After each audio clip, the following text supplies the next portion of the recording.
New York was very nice to you people last night. You know that, right?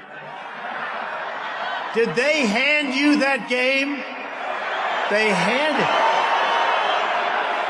I said, I am going to have the friendliest audience. Sit down.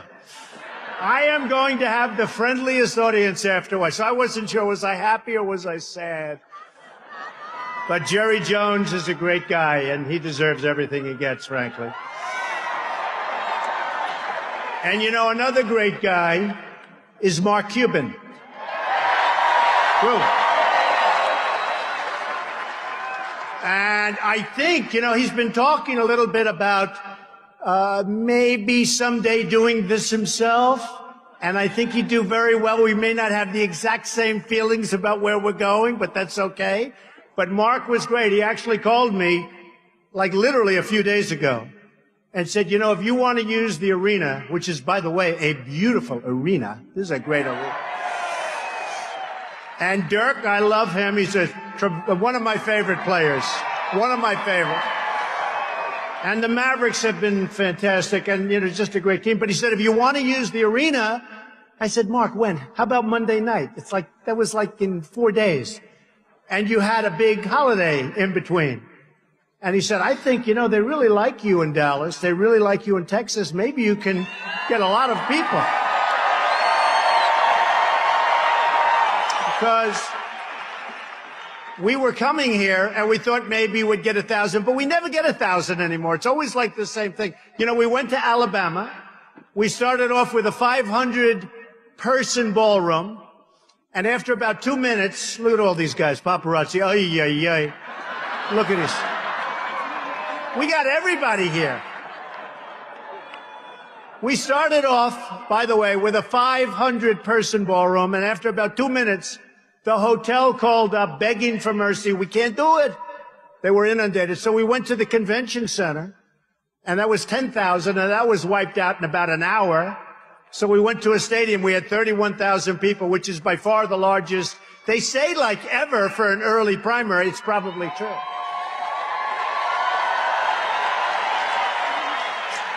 And this is sort of comparable. When I see these seats full up the top, can you people see me up there? I don't know. Man.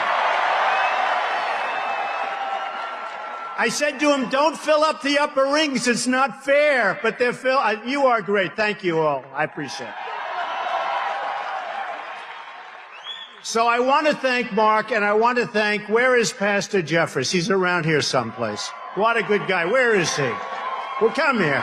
I love this guy. Come here.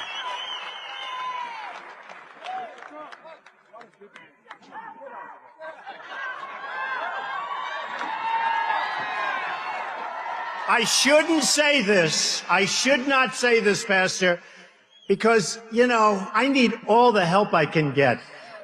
And I will say I'm leading with the evangelicals big league, and I really want to thank you because you've been so good. He said he may not be perfect, but he's going to make this country great. He's a leader. That's what we need. And I want to thank you, Pastor. Thank you, man. See you in a couple of weeks. Very good. I really appreciate it. He's been so great. And I am Protestant. I am Presbyterian, just in case anybody wants to know. So the polls come out, and we're really killing it. We are killing it.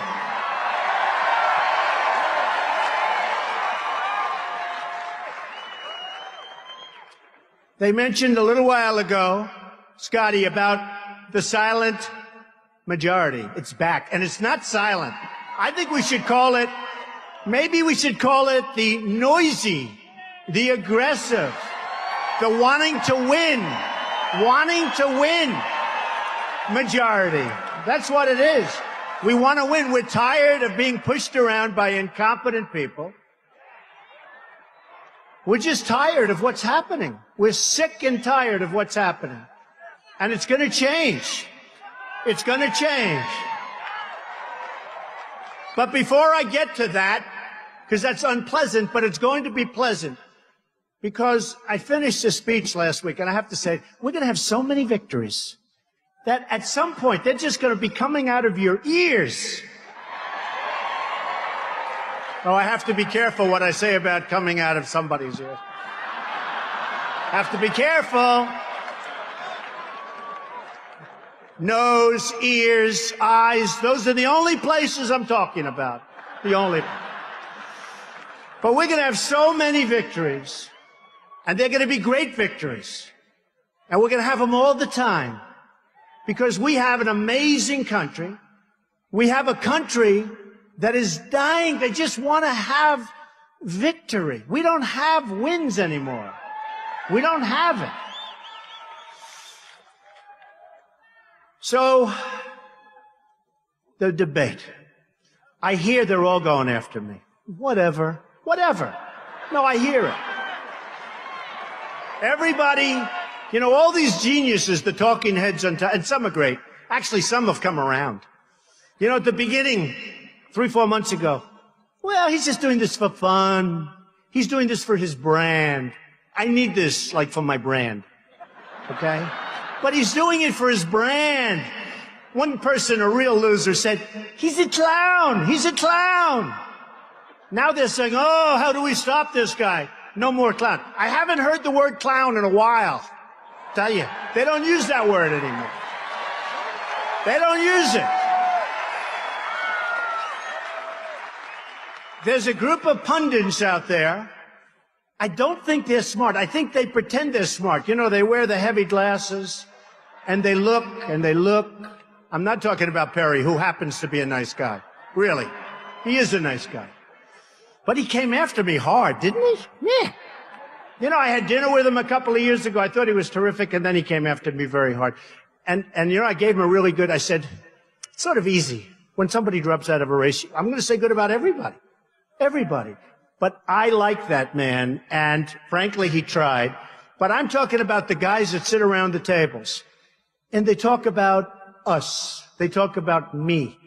And they say, well, but most of them are now saying, we think he's going to win. You know, can you believe it?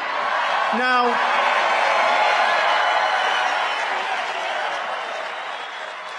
we still have a few out there. The hatred is so incredible. It's so incredible. Absolute hatred. I watch some of these guys, like this guy. Should I mention names?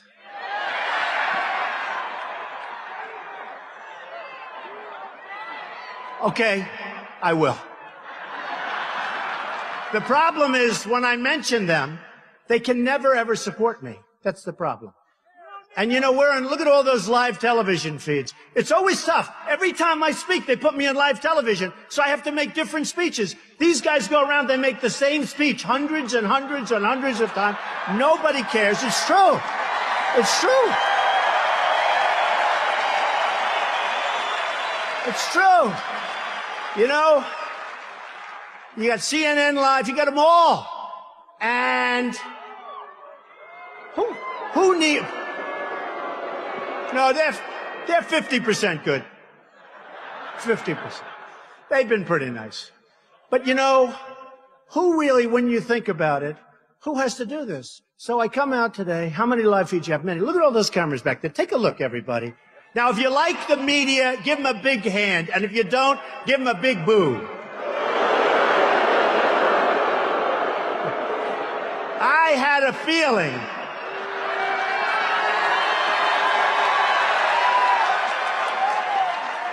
You know, the truth is, there's some really great people. I'm dealing usually in the world of financial. That's easier. It's like numbers.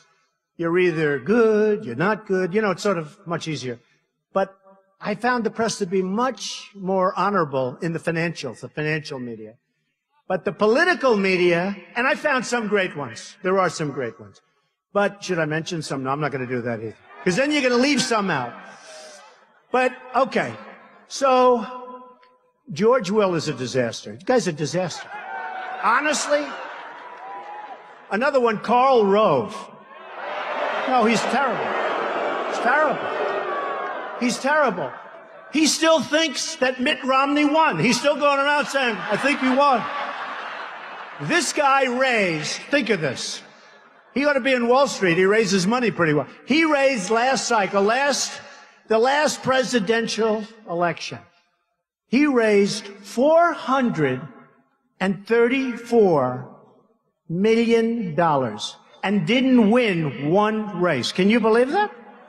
Can you believe it? And I understand it because I saw some of the commercials that he made. I saw a commercial he made against Barack Obama. And I called up, I said, who did that commercial? It's one of the best commercials I've ever seen. I got to use that firm. They're phenomenal. But I didn't realize it was against Obama. It was so good for Obama. That was the one with Germany and this. Remember, do you want a rock star? Do you want a... I said, he's not a rock star. We have an incompetent president. This is not a rock star. We have a president that doesn't know what the hell he's doing. So Karl Rove, every night, you know, some of these guys like George Will and Karl Rove and a few others, but those I mentioned, they're like anybody in the real estate business, right? A couple of us. I love real estate. And let me just tell you, one of the great people in sort of the, Andy Beal Bank. Stand up, Andy. Stand up. Come on, he's a shy man. He's only worth about $6 billion. He's a great guy. He's been a great friend of mine. I don't want to borrow any money from him because he expects it to be paid back in full and on time. Right, Andy? But you look at some of these guys, and they're like boilers, okay? Real estate. They're like boilers. Bill O'Reilly the other night said to, and Bill O'Reilly's a good guy. Great guy. He is a good guy. Great guy. Although he's tough, and he's tough with me, that I can tell you. Some people say, how can you say he's a great guy, but he's fair? But I saw Karl Rove on a show the other night, and the name Trump came up, and you could see it was like a boiler ready to explode. I think the guy is a total incompetent jerk. But him, and there are others. But I would say this, anybody that gives him, Karl Rove, and others, the group of losers, anybody that gives them money, you're losers yourself. Doesn't make sense because they don't know what they're doing. So the polls come out and everybody's surging but Trump. They don't want to say I'm surging. I went up to 40% today in New Hampshire. You saw that. 40%.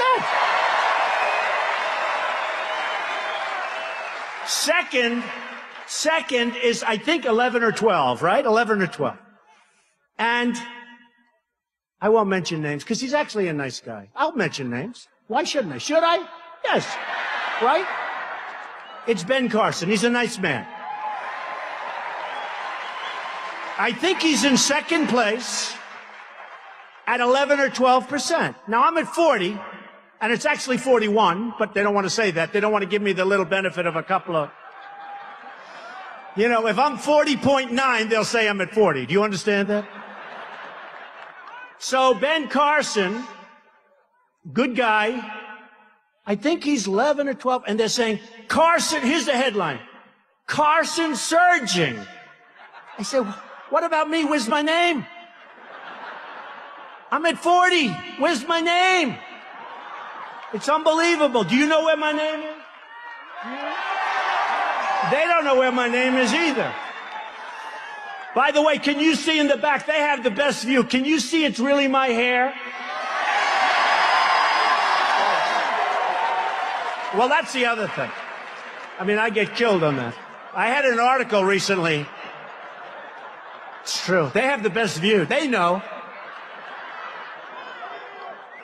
Not that bad, right? I mean, I have friends. It's over. I have many friends. The hair is over. But I had the article the other day, a great article. They said Trump is a financial genius, right? They said all good things. They said he's doing great here. But they said he wears the worst hairpiece I've ever, the writer said this, wears the worst hairpiece. And I said, that's terrible. So I can't show the article to anybody, even though it was a good article.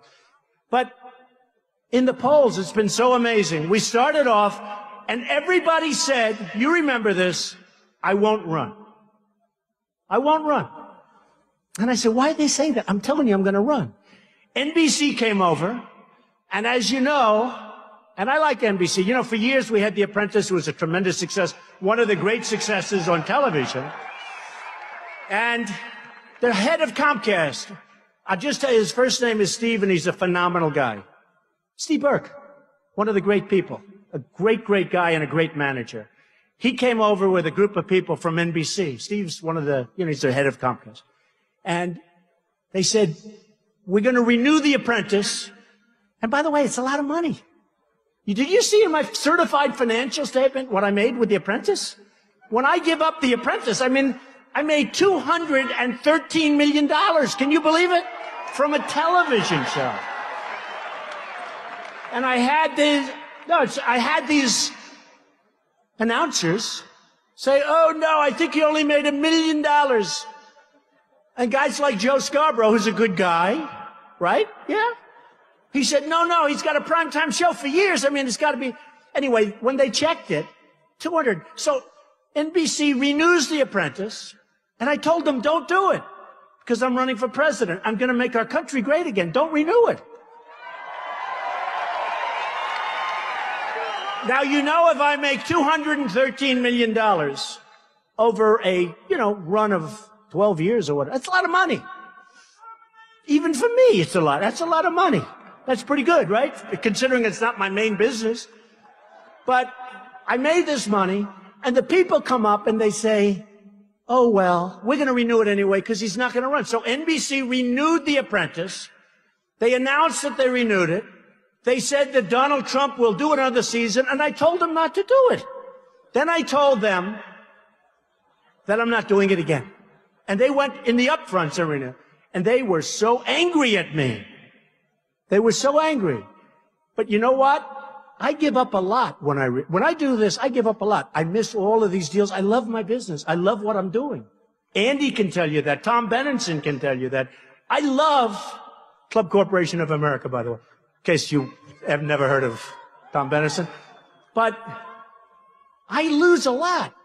Not only I don't do The Apprentice and get paid a fortune, it's also I lose opportunity, all these deals.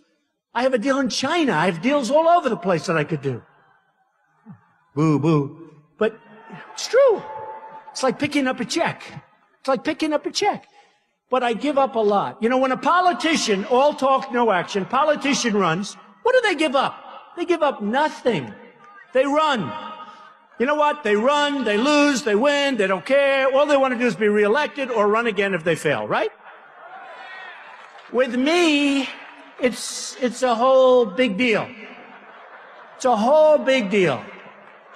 And you know, I'm self-funding my campaign. I'm not taking all of this blood money. Not doing it.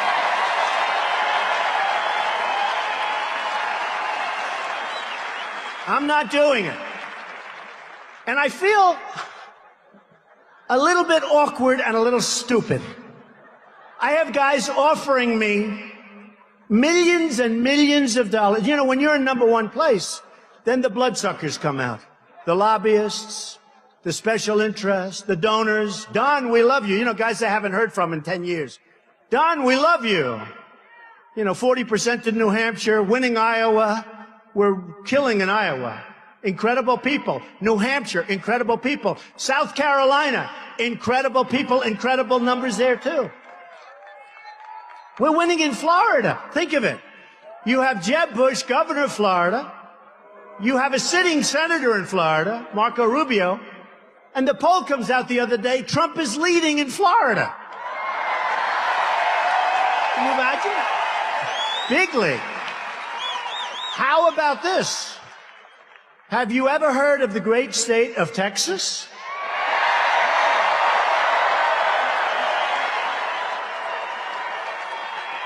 Leading in Texas. How does that happen? So it's been an amazing period of time. I've never experienced anything like it. And I've been well known for a long period of time. That's why I got chosen for The Apprentice in the first place. And in fact, I don't know if you just heard, they called me up today, NBC. Couldn't be nicer. You know, they finally calmed down. I settled my lawsuit with them. Did you hear? Did you hear? Yes, she heard. I settled my lawsuit with them last week. A lot of litigation, settled it. They couldn't have been nicer. And They called me today and wanted everything, you know, they want me on their side, and I am on their side, because I really like the guys at NBC. And they have announced, or will soon announce, you know who's going to take the place of Trump? Arnold Schwarzenegger. Good, right? I think it's a good choice, and he's a friend of mine. And I approve it 100%, and I'm with him 100%, and I think he's going to do great, and we'll raise a lot of money for charity. You know, I'm still in there because I have a big chunk of it. A lot of people don't know that. These are minor details. But I think Arnold is going to do great, and so they just announced today that Arnold Schwarzenegger is going to be doing The Apprentice, because I'm not allowed to do it because I'm doing this. So I wish Arnold well. We have so many problems in this country. We'll talk about a few of them. And we'll celebrate, because ultimately we're going to have victory. We're going to have victory. This is a movement that's happening. I had a lawyer come up to see me a little while ago. He said, Mr. Trump, I've been doing this for 35 years. I've never seen what's happened here. I got a call from a writer from the New York Times. I have great respect for the New York Times. And he called up somebody, I know, I hear that, but it's okay. This is a good story, not a bad story. And he said, could I ask you a question? I said, what? Very powerful writer, actually. He said, how does it feel? I said, how does what feel? He said, what you've done has never, ever been done before. You've dominated, you've taken over the polls, you've taken over, you know, on television, on Fox and CNN, they call it all Trump all the time. Can you believe it? All Trump all the time. And by the way, their ratings are through the roof. If they weren't, they wouldn't put me on. I'll be honest with you. It's a very simple formula in entertainment and television. If you get good ratings, and these aren't good, these are monster, then you're going to be on all the time, even if you have nothing to say. If you come up with a cure for a major, horrendous disease, and if you don't get ratings, they won't bother even reporting. It's very simple business. It's very simple. So, we've gone on, we've had a lot of fun, and now it's time to really start. Because this is going to happen, I'm telling you. I'm not going anywhere. Somebody said, today.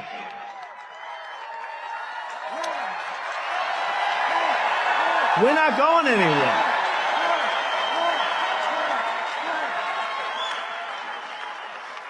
Somebody said today, you've done so well, you don't have to go any further. I said, are you crazy? You know what? The writer at the Times told me. He said, it's been amazing what you've done. I said, but I haven't won. We haven't won anything. What if I won? I mean, I'm having fun and all, but I haven't won. There's been no victory. He said, it doesn't matter. What you've done is incredible. You have won. I said, you're wrong. Unless I win, it's been a waste of time for me, folks. I'll be honest with you. It's been a total waste of time. I really mean that, too. We should have won. Thank you. He said, you will win. We should have won last time. Mitt Romney let us down. I mean, he let us down. He let us down. You know, one of the things that I'm really happy about, I'm surging, they said. Can you believe this one?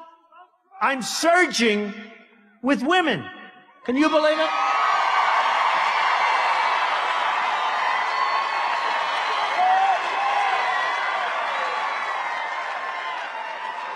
I have such respect for women. I cherish women. I'm going to take such good care of women's health care issues, you won't even believe it. But I'm surging with women. One of the things coming out, I'm watching television, and they said, Trump is surging with women. I said, really? That's amazing. You know, it's incredible. I'll make, like, statements, because, you know, Carly's giving me a little bit of a hard time, even though her poll numbers are horrible. She's the one. She was another one. She's surging. Ben is, everybody's surging but me. Hillary's not surging, I tell you that. They're not saying that. They're not saying that. Thank you.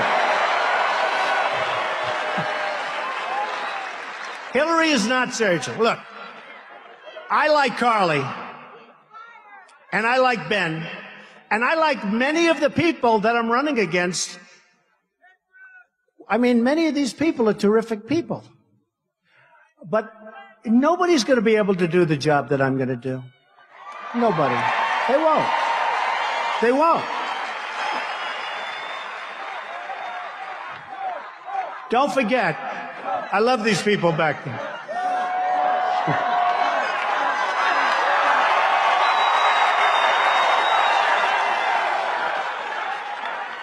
But they won't. I mean, what I do is I do deals. I deal. I have tremendous energy, tremendous, to a point where it's almost ridiculous when you think about it. But we need somebody with great energy, with great passion, with great deal-making skills. And we need a closer. We need closers. We don't have closers. We just don't have closers.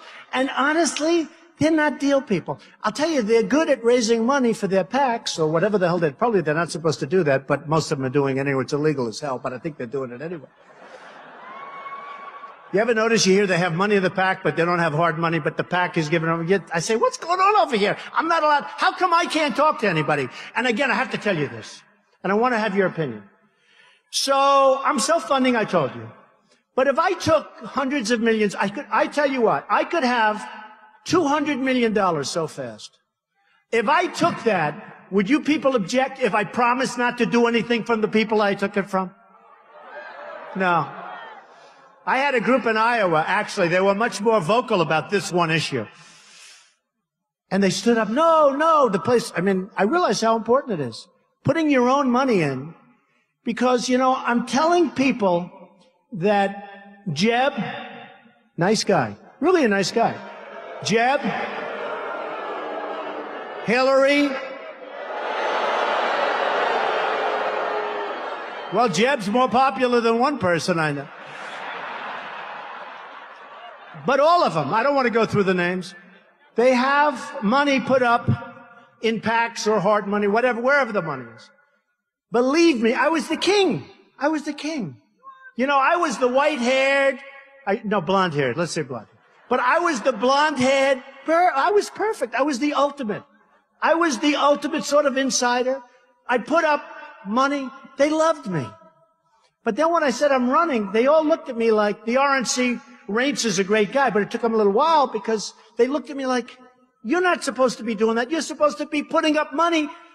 And if you need something in 2 years, 3 years, 5 years, they'll do whatever you want. And what happened is I know the system, I think, better than anybody. I know the tax system. Look, taxes. Who knows better than me? We're going to reduce taxes. We're going to make the hedge fund guy, any hedge fund guys, it would be mostly in this room. Oh, you got good seats. Are there any hedge fund guys in this room? If there are, you should probably leave right now. That's okay. But I have a friend in the hedge fund business. Not really a friend. Not actually a nice guy, but he'd be good representing us, I will tell you. Because by the time I finish, he may not have much of a hedge fund left.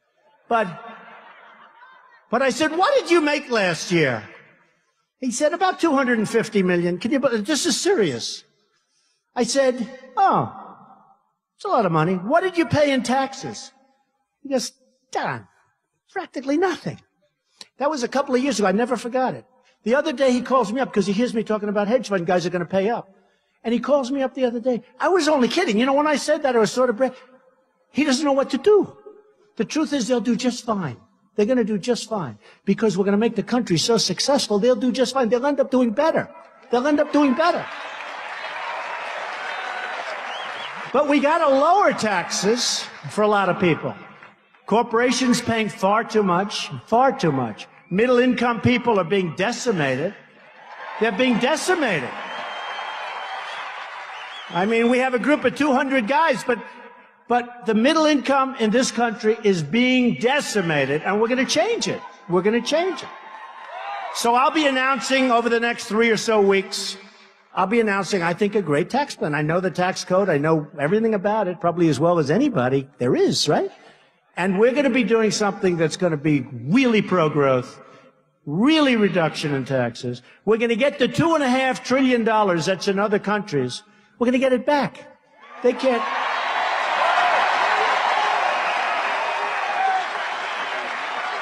No, we're going to get it back.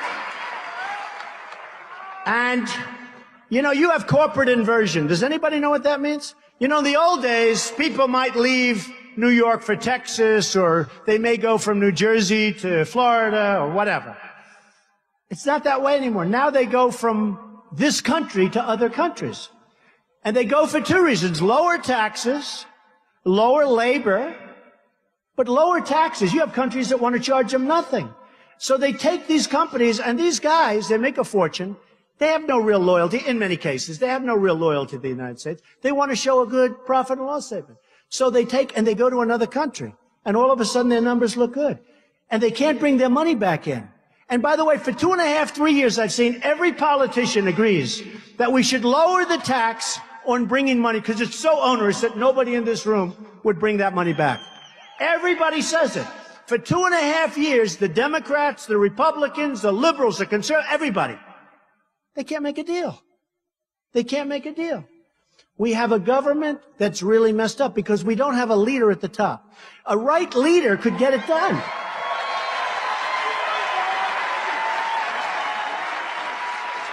The right leader will get it done, and you will see numbers like you'd never have seen before. I actually believe that, and we're in trouble. You know, I've made the statement, and I've said this before, the American dream is dead, but I'm going to make it bigger and better and stronger than ever before. I've made that statement. And I'll tell you what happens, and it happens a lot. The other day I went home, and I said to my wife, "What's wrong?" "Oh, darling, you were very tough." "What? What did I do?" Because, of course, it's live television. She said, "You said the American dream is dead." I said, "No, I said the American dream is dead, but I'm going to make it bigger and better and stronger than ever before." She said, "No, you didn't. You just said it's dead." So I turn on television. It's wonderful now you can record this stuff, right? See it 10 hours later.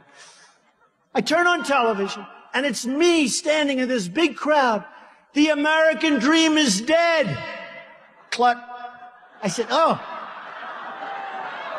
Horrible. Great book. Again, the dishonest media. You know, I went ballistic. I was so angry. But the American dream, it's going to be better. I'll tell you what, we can make it better than ever before. We can do, I mean, we're in Texas. We can do things with oil and gas that will be unbelievable. Unbelievable. Unbelievable. Try sending your oil outside of the boundaries of the United States. How ridiculous. And we're sitting on top because of technology. We can be the #1 energy producer in the world. Right here in the United States. But we have archaic laws. We have, everything's wrong. And I have so many friends in the energy business. They're great people. They're working. They're not as rich as they were about 2 months ago, but these are minor details. They'll be fine. But we can do things with energy that will be so incredible, which is great for Texas, but it's great for the country. It's great for the country.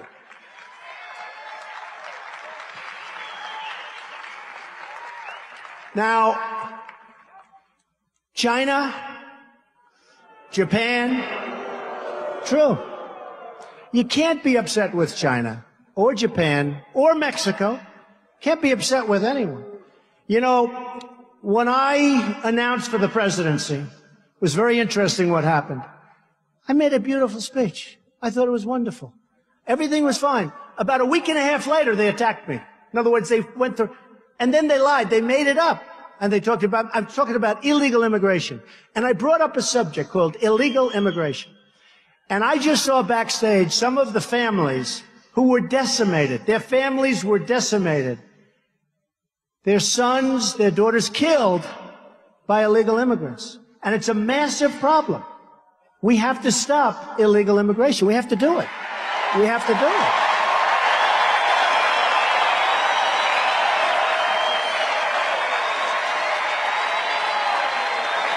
Have to do it.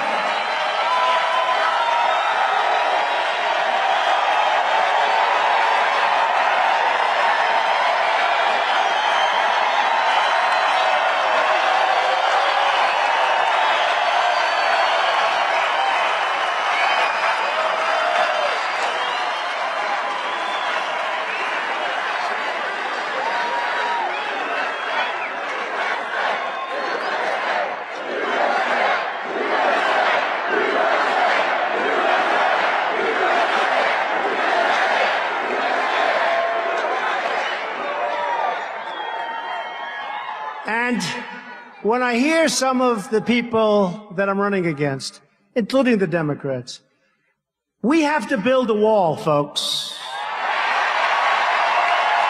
We have to build a wall. And a wall works. All you have to do is go to Israel, say, how's your wall working? Walls work.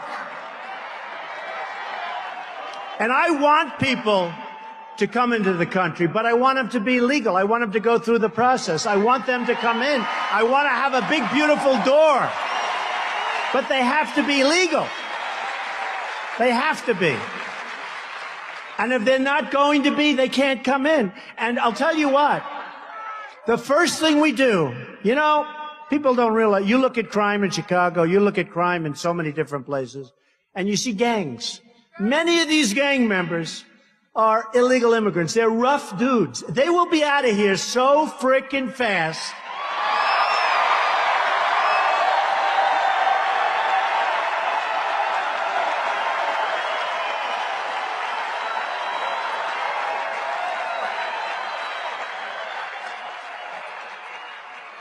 And I think a lot of these countries send them in here because they don't want them. Because what do they want them in prison for 40 years? Look. Whether it's any country, their leaders are smarter than our leaders. They're more cunning. They're tougher. They're better. And we take them. Kate in San Francisco, this magnificent young woman, shot in the back by a guy that was sent over here, probably pushed over, who knows? But he was an illegal immigrant. Came over, went to San Francisco. We have to end this sanctuary cities crap fast.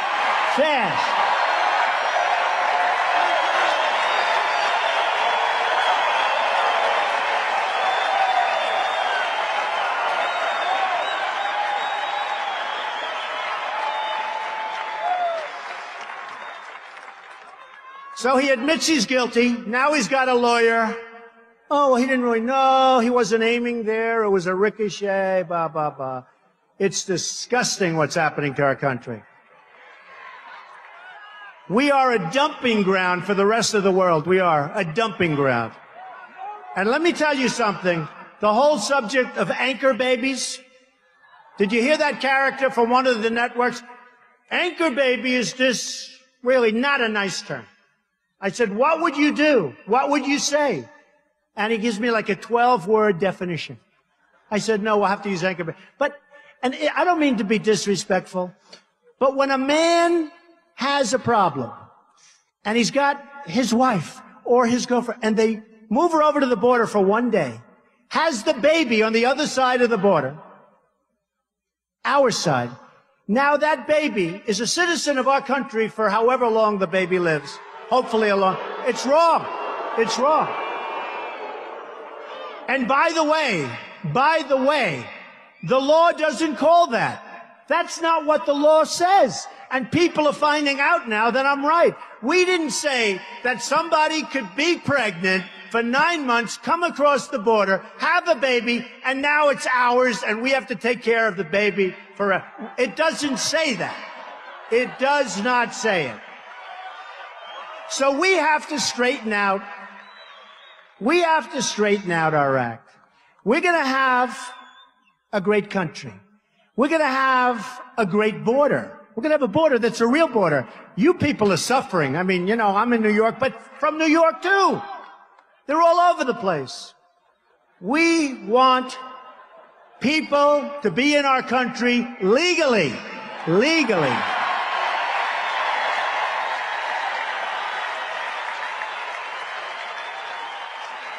And we want great people, too. We want people of achievement. If you go to Harvard or Stanford or the Wharton School of Finance or any of these schools or Yale, and you're the top in your class, you graduate, you want to stay in the United States and you want to have your career here. You can't. They throw you out. They put you back in China. They send you back to Mexico. Those are the people. We need those people. We need them in Silicon Valley. We need them in Manhattan. We need them in Dallas. We need them. Why are we throwing them out? They want to be in this country, and we throw them out. So we have so many things we can do. So many things we can do. Now, I'll give you a little thing that happened the other day. I made a speech on behalf of the Tea Party. And by the way, the Tea Party people are fantastic people. Okay? They are fantastic people. They love the country so much. And you talk about people that get decimated. They just get decimated by the media. These are fantastic people. They love this country. These are the people that we want. But I look at what's going on, and I look at what's happening, and I made a speech in Washington the other day for the Tea Party. And your senator, too, by the way, Senator Cruz, who happens to be a good guy. Good guy. Now, if he comes out and attacks me on Wednesday night, I will take it back immediately, okay? But he is a good guy. So I'm standing there, and the Capitol building has this massive scaffolding around it, right? Have you seen it? Massive. I said, man, that's a big deal. As a real estate guy, the thing I do best is build. Hey, wouldn't it be good to have a president that really knows how to build? Like, I'm so good at it. Infrastructure, roads, airports, highways. I could do it for a fraction. You know, I'm building the old post office on Pennsylvania Avenue. Under budget, ahead of schedule. Can you believe that? And I got it from the Obama administration. And everybody else wanted it. Which I still haven't figured out, actually. But it's going to be a great hotel. But they're doing the Capitol building. And it's got massive, massive scaffolding. And we're having, in 2016, you know, we're going to have a thing called, like, an election, right? And they say that this massive scaffolding, I heard this the other day from a construction firm that's involved in the job, that this massive scaffolding, they want to have it for the inauguration. Wouldn't that be nice for me? But they want to have all the scaffolding down, but they can't do the work because they don't have enough time. They have so much time. What are they doing? Caulking, pointing, fixing, structure. What the hell are they doing? It's not a big deal. So they're going to take all of the scaffolding down, pay millions of dollars to do that. Millions. And then after the inauguration, they're going to put it back up again and pay millions of dollars more. You believe that? Right? Now I say, do it simpler. Get them to work faster. Do you agree? I like the idea. No. I like the idea of the scaffolding being down when they're swearing me in. I do. I don't want to see all this scaffolding all over the place. I want to see that beautiful rotunda. I want to see it. I love it. Such a beautiful building. But you know what? I told them, I said, why don't you just move faster? Work faster. Get it done. So you take it down, you don't have to put it up. They said, we never thought of that. Believe it? But they're going to take it down. They're going to take it down. I hear the contract's order. So they're going to take it down, then put it back up. Can you believe this? So let me tell you, I'm going to save my first money for the United States. If I win, I will let the scaffolding stay up, okay? All right? I'll let it stay up. We'll save millions of dollars. So in the pictures, they'll have some scaffolding. They can probably nowadays do something with that anyway. So in the pictures, we'll have some scaffolding. So, not if I win. I love this woman. Stand up. What did you just say? Not if you win, when you win. So a story I tell is a friend of mine who's a big manufacturer, great guy. Can't do business with China. Can't get his stuff in there. He calls me, he's depressed. He says to me, Donald, I can't deal with China. And he's a good guy. He does great stuff, better than they do. He said, I can't sell it. They don't take it. Finally, they're taking it. They're charging him a massive tax. A massive tax. Another friend of mine recently, he bought an airplane. It's a rich guy. Bought, like for these people here. They probably all have this, but a really good plane. I said, why did you sell your old one and get in? He said, well, what happened is a man from China ordered a plane, and he can't get it back into China because the tax is humongous. So he's selling it cheap. The guy from China took a haircut because the tax is so big. You don't know about these stores. And yet we take everything they have. No tax. Free market. Now, Japan. Japan sells us millions of cars. I was in Los Angeles a few weeks ago. The biggest ships I've ever seen. Ever. Thousands of cars, they're pouring off, pouring off. We give them beef. And they don't want it. Do you ever see where the farmers are protesting? They don't want it. So we send it back. By the time it goes back again, it's all gone. It's done. Mexico. Everybody's moving to Mexico. You know that, right? Do you know that? So many people moving to Mexico. I love Mexico. I love Mexico. I have hundreds and hundreds and thousands, actually, of people that are Mexican. They work for me. They're great people. But their leaders are smart. They're smart. So we have Nabisco the other day, Oreos. I refuse to eat Oreos anymore. They're moving their plant to Mexico from Chicago. Why? How does it help us? How does it help us? Ford, $2.5 billion plant being built in Mexico for cars and trucks and everything. And I said the other day, it's actually not a bad idea because they can build a car, build a truck, and they can have the illegals drive it right across the border. Nobody's going to check them. They'll save a fortune. They'll save a fortune.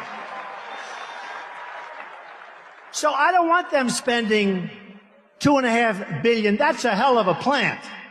By the way, in Tennessee, another major car company, all set to go in Tennessee. At the last moment, they said, we're not going to go to Tennessee, we're going to Mexico. It's going to become like the car capital of the world. So what happens is Ford, $2.5 billion plant. Now I said, what would Jeb Bush or Hillary Clinton do if they were president? Because you got to remember what I said. They're controlled by the people that gave them the money. Totally. By the lobbyists, by the special interests. So, but they're smart. They'd say, we don't like this deal. We're going to end it. And then they'd be called by their lobbyists and say, Hillary, we gave you millions of dollars, and I represent Ford or whatever the company it is.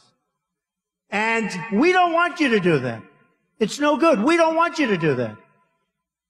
And you know what they're going to say? Okay, I'll let them build it. Now compare that. First of all, believe me, that plant doesn't get built there. It gets built right next to, it might not be here. It's going to be maybe in Michigan where they're just being decimated with the plants. They're being decimated. Everybody's leaving. They're going to Mexico and other places. So I said to myself, what would Bush do? What would Hillary do? And what would Trump do? First of all, who would you rather have negotiating? Jeb or Trump? Believe me. How about this? Hillary, who, by the way, was the worst Secretary of State in the history of our country. You think about it. Would you rather have Hillary negotiating? Or would you rather have Trump? Okay. So let's say, you know what Jeb does, you know what Hillary does. The plant gets built, no problem, don't worry about it. What the hell, it's only about 10,000 jobs or whatever it was, billions of dollars. And our country's being drained. Our jobs are being stolen by all these countries. And not just them, all of them. So what would President Trump do? President Trump. Trump. Okay. What would President Trump do? So I'd call the head of Ford or whatever company, but I'd call the head of Ford. I'd say, congratulations. I understand you're building a massive plant in Mexico and you're taking a lot of jobs away from us in Michigan and other places. No, I don't like that. I don't like it. I just don't like it. And he'll say, well, Mr. President, it's wonderful, wonderful for the economy. Oh, great, just great. It's wonderful for whose economy? Not for our economy. We lose on everything. We lose on jobs. We lose on money. We lose on everything. So what I'd say is the following. I don't want you to do that. And if you do it, you're not going to have any cars coming across the border unless you pay a 35% tax. That's it. That's it. No, that's it. And they're going to say to me, Mr. President, please, please, please. Now, I guarantee you, let's say I make this call at 9 o'clock in the morning. By 5 o'clock in the afternoon, I think the deal is done. They move back to the United States. It may take a half a day longer. It may be 12 o'clock the following day. But I guarantee you, but what will happen is I'll be called by lobbyists, but they're not giving me any money. I won't take it. I turned down $5 million last week. $5 million. I said, I can't take it. You know, I go like this. I just close my eyes. You know, it's really sort of not natural to me to turn down money. Does that make sense? But I turn it down because once I know the game, once they give you, you sort of owe them, right? You know, how can you tell a guy, you know, you gave me $5 million, you helped me get elected, and I'm going to hurt you with your client. So what happens, I would say, is that I will get a call from the head of Ford, and he'll say, Mr. Trump, you're doing the wrong thing. I say, all right, that's fine. Just do it. Just do what I say. Do what I say. And I guarantee you, after I tell all the lobbyists, special interests, and people that donate to everybody else but me because I won't take their money, after I tell them all no, within a short period of time, they'll call up and they'll say, Mr. President, we've decided to move our plant back to the United States, sir. That's what's going to happen. That's what's going to happen.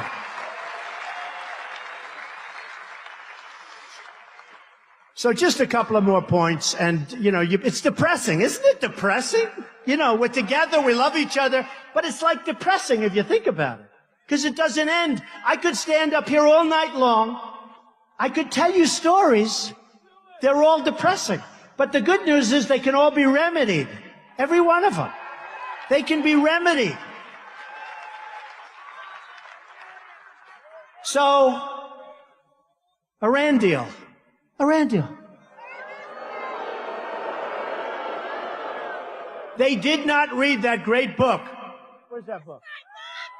The Art of the Deal. They did not read it.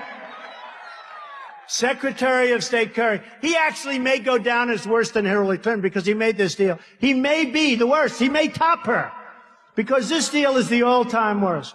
We're giving them $1.5. Think of this. We're actually giving them $150 billion. Now think of it. Now think of it. We don't have the right to inspect. We have to wait 24 days, but before the clock starts ticking, we have to go through this whole process. I mean, they could build their nuclear whatever, distribute them, and have plenty of time left over to clean the place up. So you have a 24-day period, not any time, anywhere, which is what it should be. Think of another thing. They have one instance where in a very major area, they self-inspect. Now, can you believe this? They do their own inspections. They do their own inspections. And another thing, look, having a good deal, we should have doubled the sanctions, let them wait for another month or two. They would have come, we would have had a deal like you've ever seen. We have our chief negotiator, Secretary Kerry, at 73 years old, goes into a bicycle race. So think of it. He's wearing the whole gear, the helmet, he thinks he's in a bicycle race. He's actually in a race. It wasn't just casual. I could understand that. This is a guy that's in a bicycle race. 73 years old, all the gear, falls, breaks his leg in the middle of our thing. Takes 2 weeks off, goes back with crutches. The people from Iran say, what a schmuck. Can you believe it? No, but this is who we negotiate with. Now think of this. It's embarrassing. Isn't it like embarrassing? How do you, I swear to you that if I'm elected president, I will never go into a bicycle race, I swear. So, but you know, one of the things that so bothers me, it would be great to have a deal because nuclear is a bad, bad thing. When you talk about global warming, all this stuff, you know, Obama thinks the single biggest threat in the world today is global warming. Okay? Can you believe it? Then they changed it to climate change because the word global warming wasn't working. Then they changed it to extreme weather.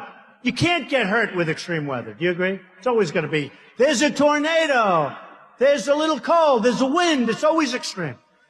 He said the biggest threat we have is extreme weather. And I say, in terms of global warming, the biggest threat we have is nuclear global warming because we have incompetent politicians. That's the biggest threat we have. Not global warming, nuclear global warming. That's the biggest threat we have, believe me. So, with Iran, believe me, if I get in, You know, I'm a person, I believe in contracts, but boy, this one barely. I will police that thing, that horrible. I buy a lot of, I buy people where they go down the tubes. I buy bad contracts. I love to buy bad contracts, then I make them good. But I'll take that contract. I will do a number of those guys, and I'm telling them up front, we will do a number that will make you very proud. We're going to end up with a good deal one way or the other. One way or the other. And before I ever, if I win, in that little period, before I take office, you know what I'm going to say. Our prisoners, those prisoners that Iran has, that should have been let go 2 years ago and should have never even been prisoners, one of them is a prisoner because he's a Christian. He's a Christian pastor. One's a member of the press. You have a military. This is the most incredible thing. Another's a journalist. So it was 3 people, but then they took another one. So now it's 4. Now, Secretary Kerry and President Obama, when asked about why didn't we at least get our prisoners back, we got nothing. They're going to be a rich terrorist state. They are going to do numbers throughout the world. We're fighting them in Yemen. We're fighting them in so many different places. They didn't want to bring that up either. But when they said, why didn't you get our prisoners back? They said, we didn't want to complicate the negotiation. Think of it. Think of it. So what I said is very simple. If you had the right messenger, not Kerry, not Obama, if you had the right messenger, that messenger, let's say it's me. And by the way, I know the greatest negotiators in the world. And you've heard me say it. Some of them are horrible human beings. They're miserable, disgusting people. Who cares? Who cares? Who cares? They're phenomenal, natural negotiators. Andy knows what I'm talking about. These people are so tough and so ruthless and so brilliant. Now, the Ford deal is too easy. I'll just handle it. No problem. I don't want to waste anybody's stuff. That's too easy. But I know the toughest guys in the world. Toughest, smartest negotiators. I know people that are great. I know people that are overrated. Won't use them. I know people that you never heard of that are better than all of them. I know the toughest guys and the smartest guys in the world. Carl Icahn called me. Carl Icahn's a great guy, very successful. If I put Carl Icahn in charge of trade with China, believe me, we do great. And you know, believe me, instead of the people that we have that are political hacks, you know who's negotiating for us? Political hacks. Political hacks. I asked for some numbers today before I came here.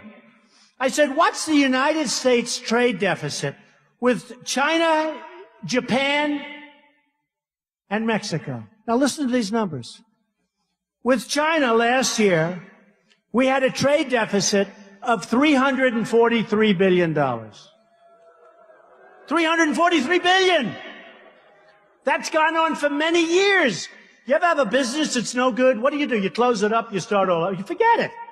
$343 billion. With Japan, we're doing much better. It's only $67 billion. I call it that we're losing.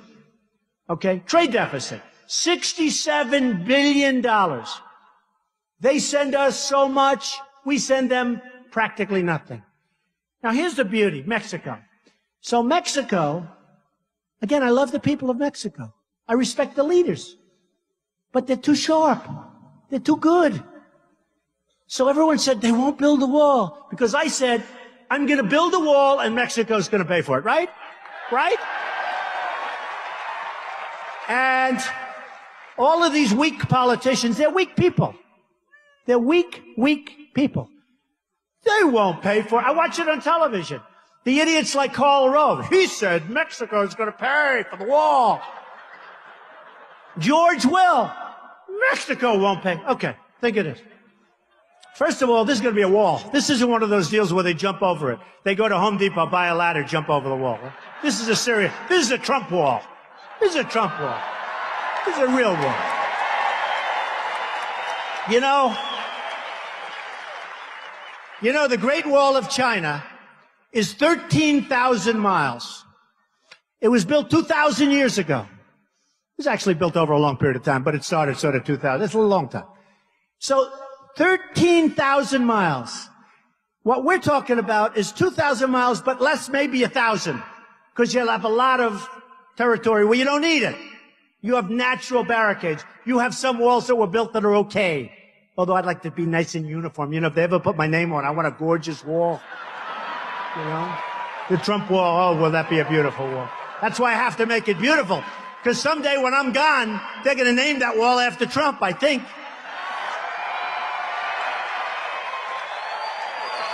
But I listen to these guys, and they say, how stupid.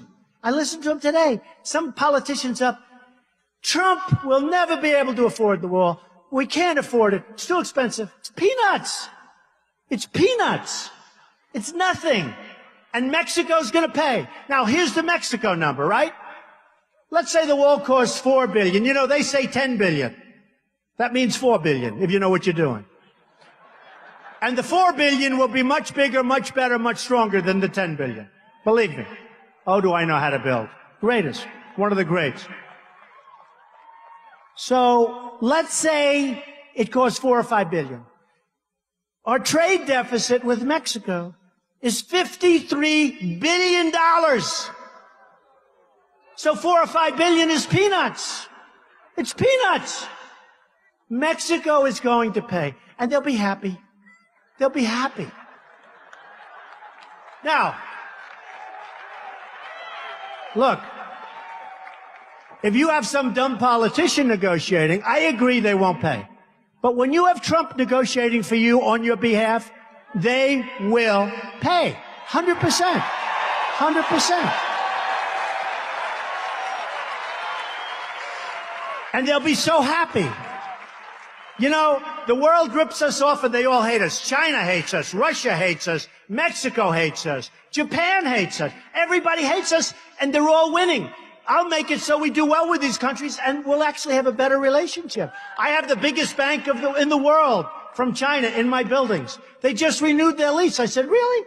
Oh, yes, we respect you so much. They just renewed their lease for 10 years. They will do what we want, and we will do great. Couple of other things. Obamacare. We're going to repeal it. We're going to replace it. We're going to get something great. Repeal it, replace it, get something great.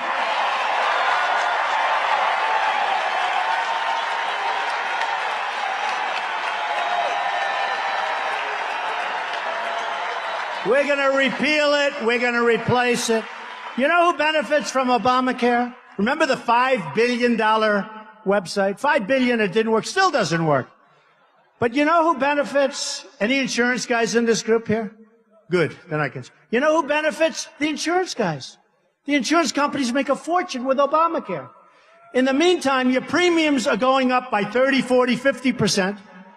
Your deductibles, you have to die, and then you probably still won't get anything. It's no good.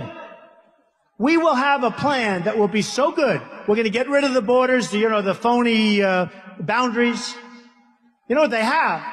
I have thousands and thousands of people work all over the place. And if I'm in New York, I get like one bid. And if I'm in New Jersey or if I'm in Texas, no matter where, you get like very little competition. Thank you. We'll call it Donald Care. Good. Haven't thought of that.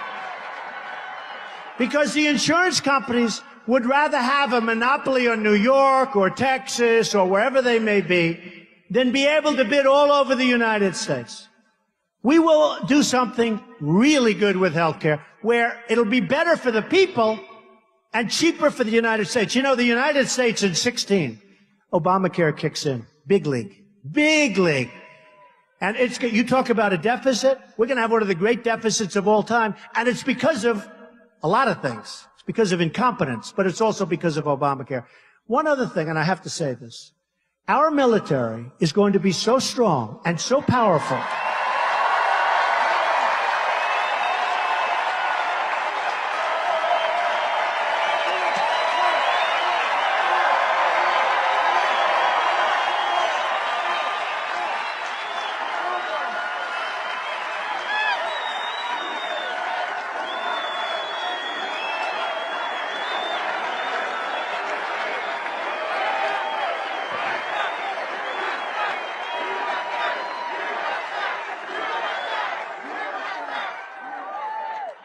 Our military is going to be so strong and so powerful and so modern. The technology, we have it, but it's not working. We're not allowed to use it. Nobody has any fear. Not that I want to use it. I want to make it so strong, so powerful that we never have to use it. We never have to use it. We send our best equipment to our chicken allies, the people over there. One shot's fired in the air and they give it up to the enemy. And they have better stuff than we do. They have all the brand new stuff. The Humvees with the armor plates. 2,300 Humvees. 2,300. I thought I misread it. How could you have 2,300? Armor plated, the best. If our wounded warriors, who are the best people in the world, if our wounded warriors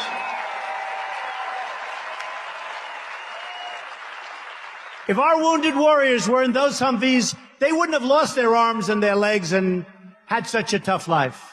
These are the greatest people. So we're going to make our military so strong and so powerful and so great, and the world is going to respect us again. And we're going to take care of our vets, because our vets are treated like third-class citizens.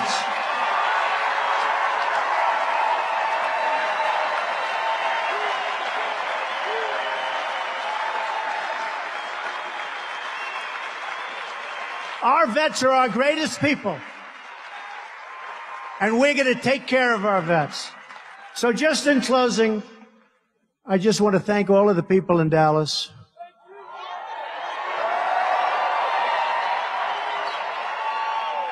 You're amazing people, and it really is. I mean, it's fun to be here. It's fun. There's such energy in this room. And I will tell you that we are going to fight hard. We're going to negotiate tough. We're going to do fantastically well. We're going to put our people back to work. We're going to get rid of all these ridiculous, everything's it's so bad.